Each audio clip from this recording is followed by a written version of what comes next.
No, please do.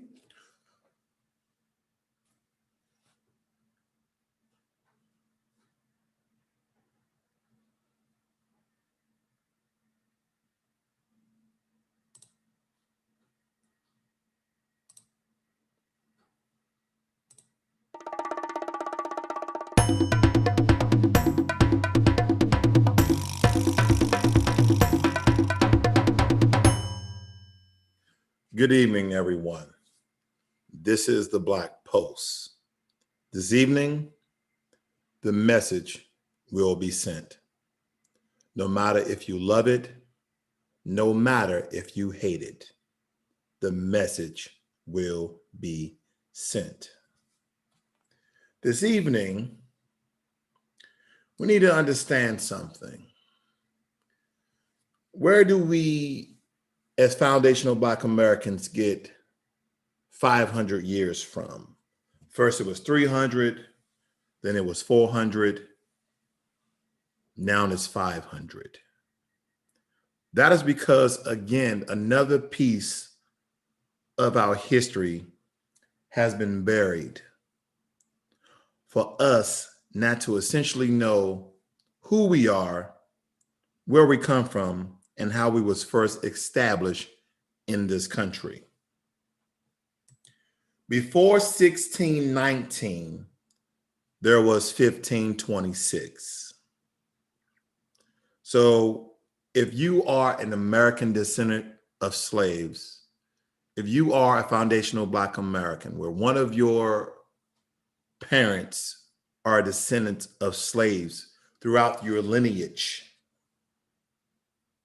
if you trace it back, your grandfather, your great-great-grandfather, your grandmother, your great-great-grandmother, so on and so forth, then you should know this history.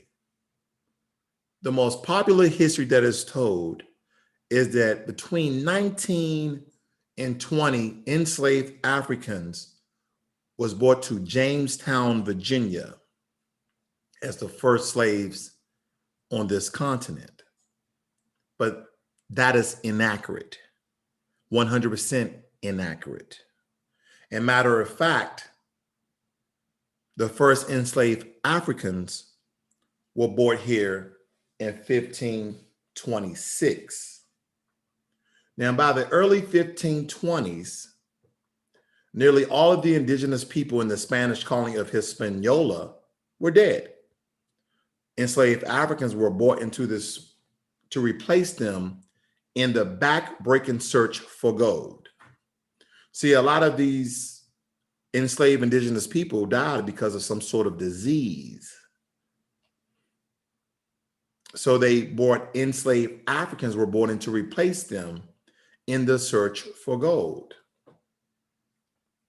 Now, Lucas Vasquez, a government functionary in the colony, wanted to start a settlement of his own, and he got permission from the King and Queen of Spain to send scouts sailing up the east coast of what is now the United States to find a good spot to settle. Now, according to a lot of historians and anthropologists, that permission came with the specific instructions that they build friendly relationships with any indigenous people they encounter. But, you know, the Spaniards and the Portuguese and the British back in those days, they wasn't having none of that. They wanted free labor. They wanted slave labor. Now, it's impossible to know what happened to those Africans when they escaped into the forest, because when this all occurred, we understand that slavery was not new, because we understand that happened back in the 1400s, mid 1400s.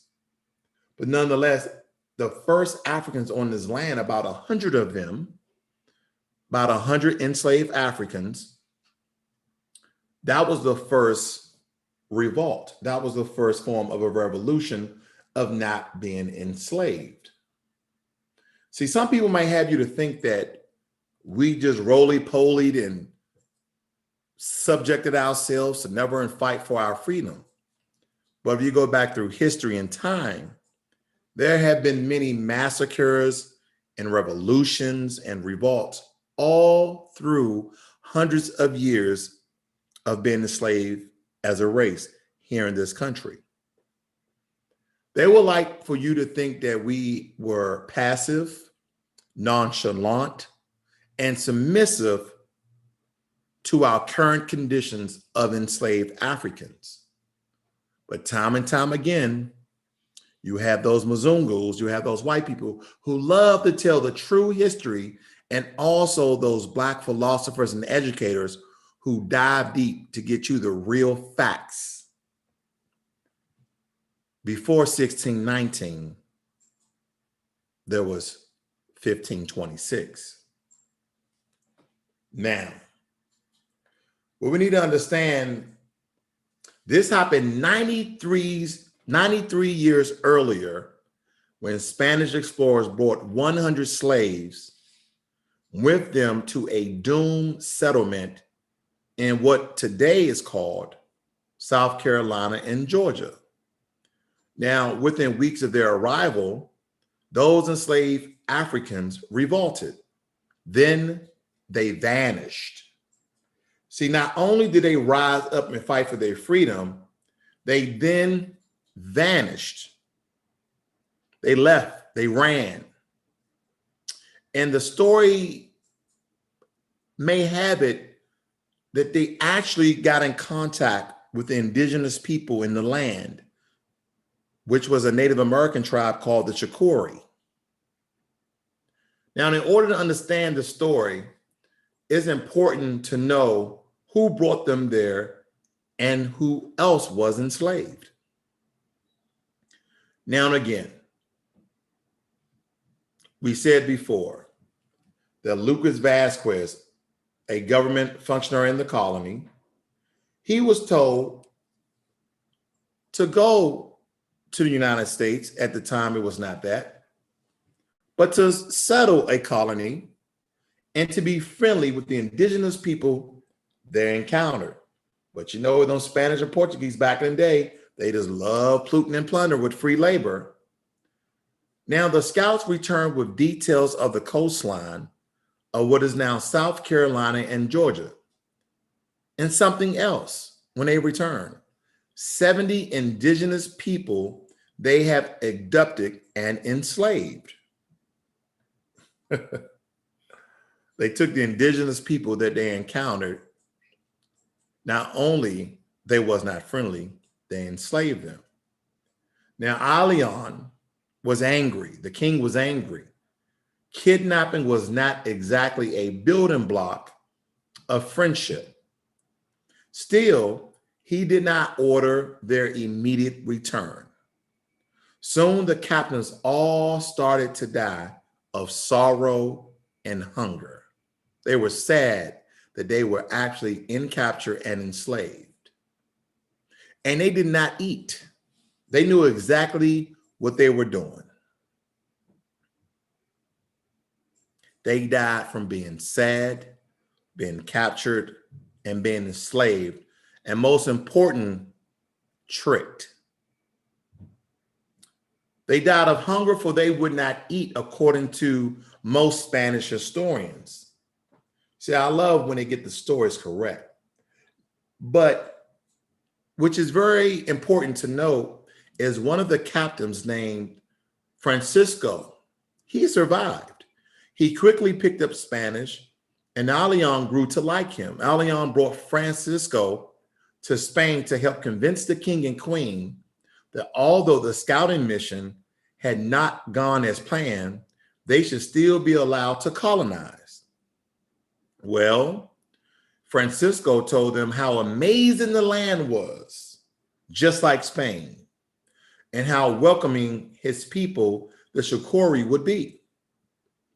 He embellished quite a bit, he trying to play it up like, hey man, it's real great there, great land, great fertile land, everything is peachy keen. My people are really, really nice and sweet. He embellished it a bit. Now, Cameron wrote, and it's easy to see why, convincing the Spanish to sail back to the Carolina coast was the only way he will get home. So he knew it. I'm like, hey, you might not know your way around. I know my way around. I can help you guys out. Have really, really friendly people. Permission granted. Alian and Francisco sailed for Hispaniola, where they gathered people and supplies for their settlement.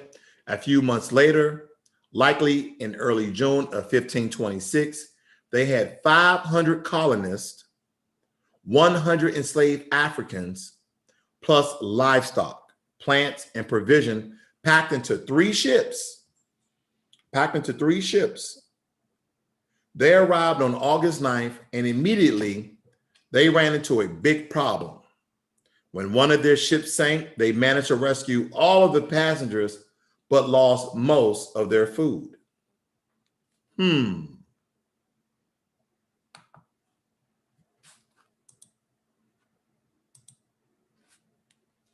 As soon as they were on land, Francisco disappeared into the trees. He like, as soon as I get off this boat, I'm out.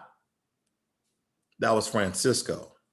Not only did that indigenous person that they enslaved and captured and took back to Spain, he embellished the story of the land being so great, which some of it was, and the people being so nice that this would be an easy colonization, all the while trying to get back to his land.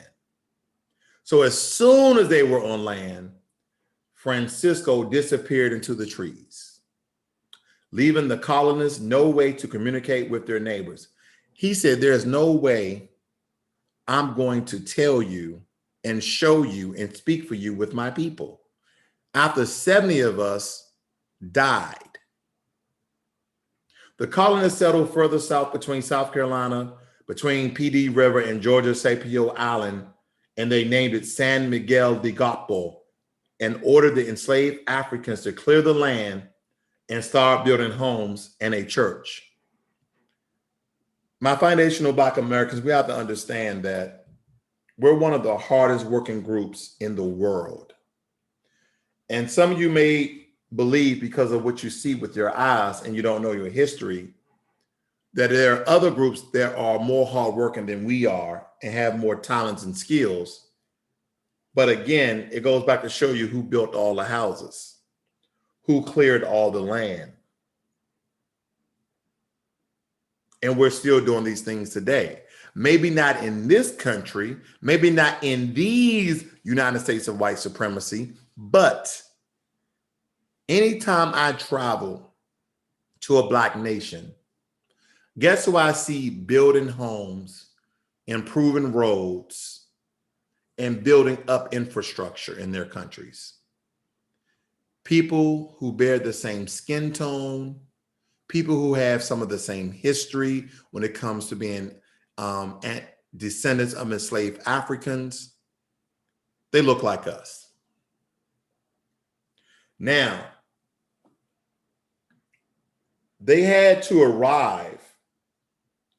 arrived too late in the season to plant crops and other forms of food that they can grow, because the ship went down, thank God.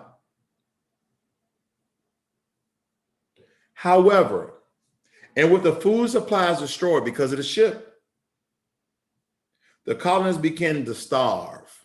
Great. Plus, as Cameron's research with Stephen Vermont and the Georgia Historical Quarterly indicates, that experienced an unusual cold fall for it to be in the South. Now, there was some unknown infectious disease that spread through the settlement, and a group of settlers who sought help from the indigenous neighbors were killed. See, we have to think about that, family. They went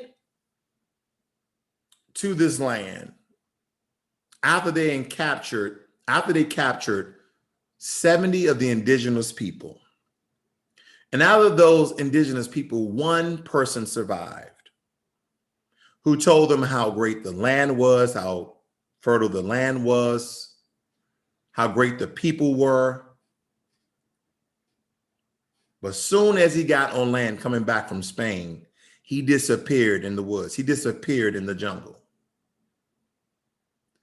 And from that moment on, you know, he found his people. And he told them, there's these white settlers that's coming here to colonize us.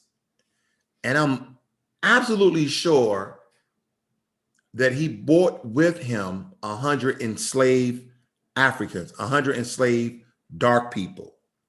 I'm almost 100% sure that occurred.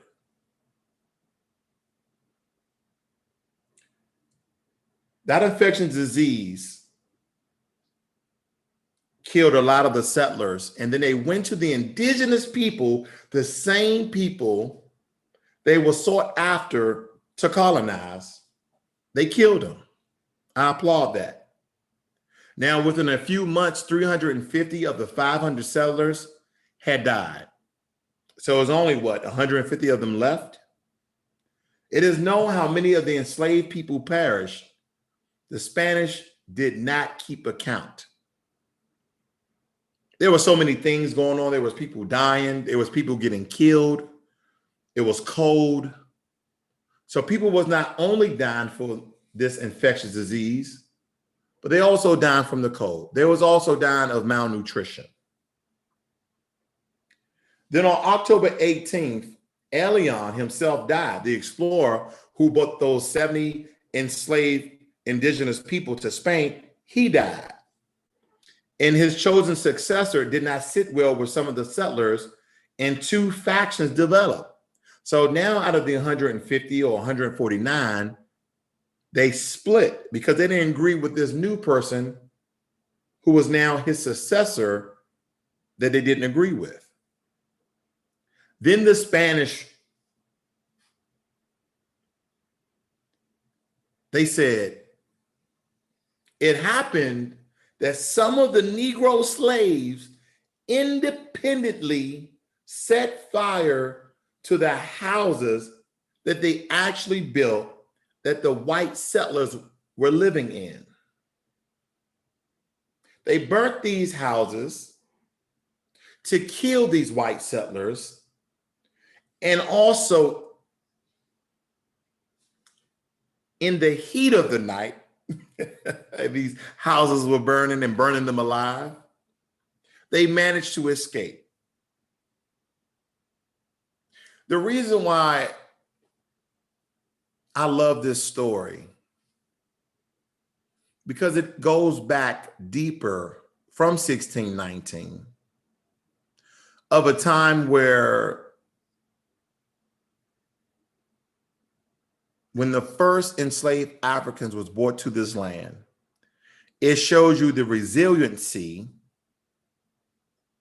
It shows you the resiliency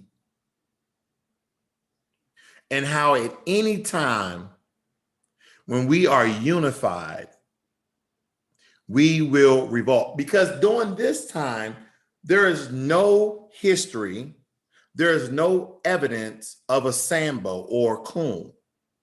These brothers were on code 100% with all 100 of them. The same houses they built for those white enslavers, those Spanish enslavers, they lit them on fire and burned them, as many as they could. And during all the chaos and during all the mayhem, they escaped. This is how you start and end the revolution. Now, we need to understand that the first enslaved Africans known to have been brought to the continent of North America were also the first to revolt. Accounts state that it appeared that the Africans ran into the forest, never to be seen again. Now, weeks later, when the remaining Spanish built on the settlement and sailed away, there was no mention of any enslaved Africans aboard. See, it's impossible to know what happened to those Africans when they escaped into the forest. There are no written records. But the question remains, will the Shakori or another indigenous people have recognized them as victims of the Spanish and taken them in? Or would they have seen them as an extension of the colonizers and killed them? Would they have been able to survive on their own? I would like to believe that they teamed up with the Shakori and other indigenous groups and intermingled because they was part of the same struggle. They will be soon part of the same fight. Little is known about the Shakori today, but Cameron speculates they probably would have helped the Africans so long as it did not negatively impact their own preparations for winter. I believe they helped us out because of the account of Francisco, one of the enslaved indigenous people, with the 70 were taken over to Spain. They talked to the king, and when they went to the island Hispaniola, which is Dominican Republic and Haiti combined, that particular island, then from that point they gathered their slaves, then went to South Carolina and Georgia to settle a colony. When that indigenous person, Francisco, ran into the woods, I'm 100% in my tale that he told his people of these white enslavers, of these Spanish enslavers on their land.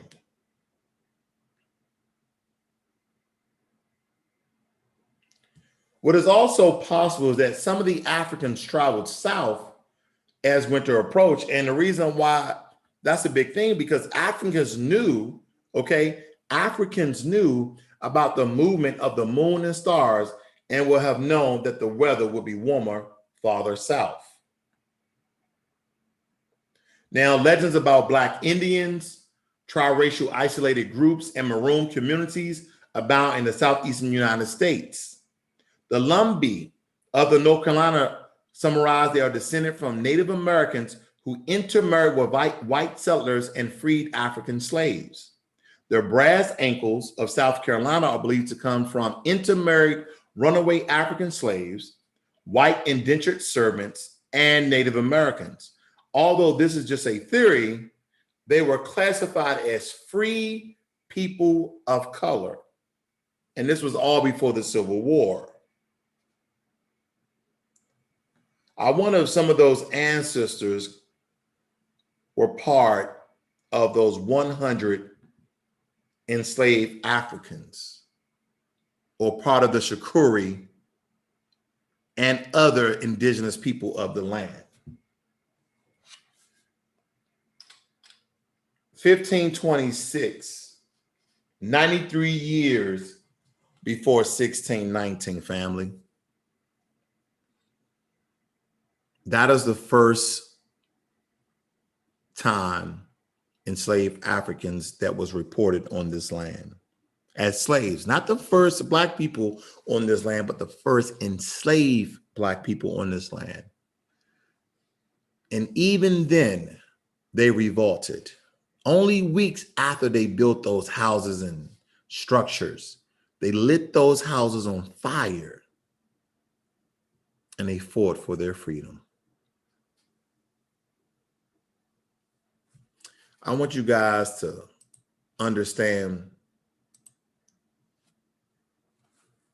we're less than a month away from the national elections. And people are playing tennis ball with your emotions and with your thoughts. They would like to paint one white supremacist against the other white supremacist, where Joe Biden and Donald Trump are in support of white supremacy. If I can't judge you in your present, I must judge you in your past. And the only thing you need to do is look at both of their track record of support of white supremacy.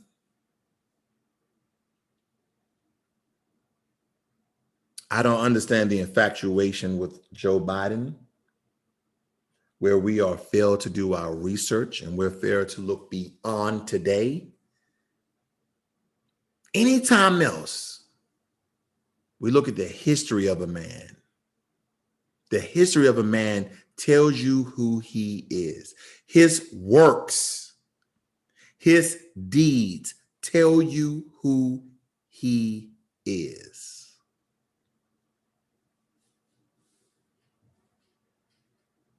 If Donald Trump, in support of the Central Park Five, say that he hated them, he did not know them, but he was accounting to the crime they were supposedly admit. And even in that, when they were free and cleared, he did not apologize.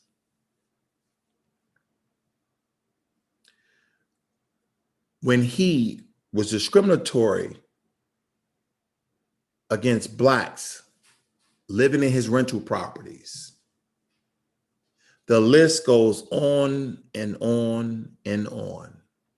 There's only one thing I have to say about Joe Biden, and that's the 1994 crime bill. And I will leave it right there. This is the Black Post. The message was delivered. No matter if you loved it, no matter if you hated it, the message was delivered. You guys have a great and wonderful evening.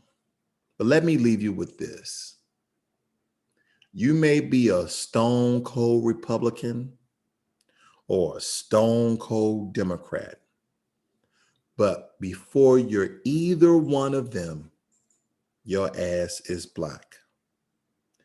And I'm telling you to hold your chips, to hold your vote until they produce tangibles that was created inside of the contract with Black America that Ice Cube made. Tangibles that Black Americans, foundational Black Americans receive and receive only. On code talk, not off code talk.